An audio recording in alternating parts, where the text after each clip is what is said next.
نحمدہ و نصلی علی رسولہ الکریم اما بعد۔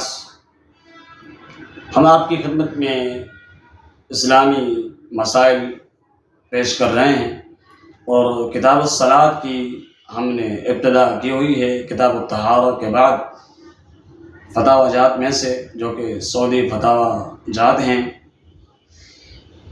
آئیے ہم آپ کو ایک اور اہم سوال کی طرف لے کے چلتے ہیں۔ سوال کچھ اس طرح ہے کہ کیا عورت کے لیے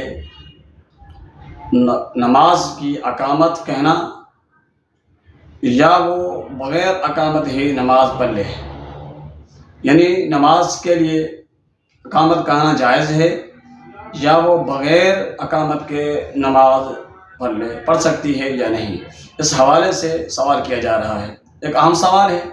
یقیناً ہماری جو مائیں ہیں، بہنیں ہیں، وہ اپنے گھروں میں نمازیں پڑھتی ہیں، کیا ان کے لیے اذان اور ان کے لیے اقامت ضروری ہے؟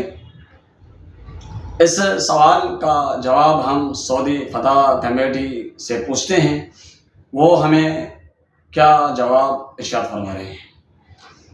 جواب یہ ہے کہ اذان اور اقامت کا حکم صرف مردوں کے لیے ہے، یعنی صرف مرد حضرات ہی اذان اور اقامت کہیں گے نماز کے لیے، عورتوں کے لیے نہیں ہے۔ اس کے لیے دلیل پیش کی ہے سنن بیہقی کی ایک روایت ہے عبداللہ بن عمر کے حوالے سے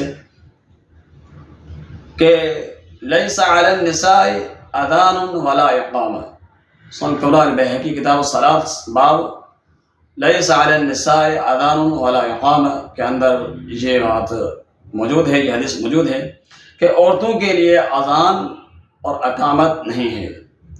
تو اس سے ہمیں یہ بات ثابت ہو کر ملی کہ خواتین کے لیے اذان اور اقامت بالکل نہیں ہے، مطلب ان کے لیے یہ بات فرض نہیں ہے ان کے اوپر اذان اور اقامت۔ اذان اور اقامت کے بغیر ہی وہ نماز ادا کر سکتی ہیں، ان کے لیے یہ جائز ہے۔ یقیناً یہ ایک بہت بڑا اہم مسئلہ ہے اور اس کا علم بھی ہمیں ہونا چاہیے، اور ہم جو یہ آپ کی خدمت میں ان مسائل کو پیش کر رہے ہیں، تو لہذا آپ بھی ہمارا ساتھ دیجیے، ہمارے اس چینل کو سبسکرائب کیجیے اور ہماری ہمت کو بڑھائیے تاکہ مزید خوش اسلوبی کے ساتھ ہم آپ کے لیے یہ مسائل لے کر آئیں۔ اللہ تعالی ہم سب کا حامی و ناصر ہو۔ اس سوال سے ہمیں کیا ملا؟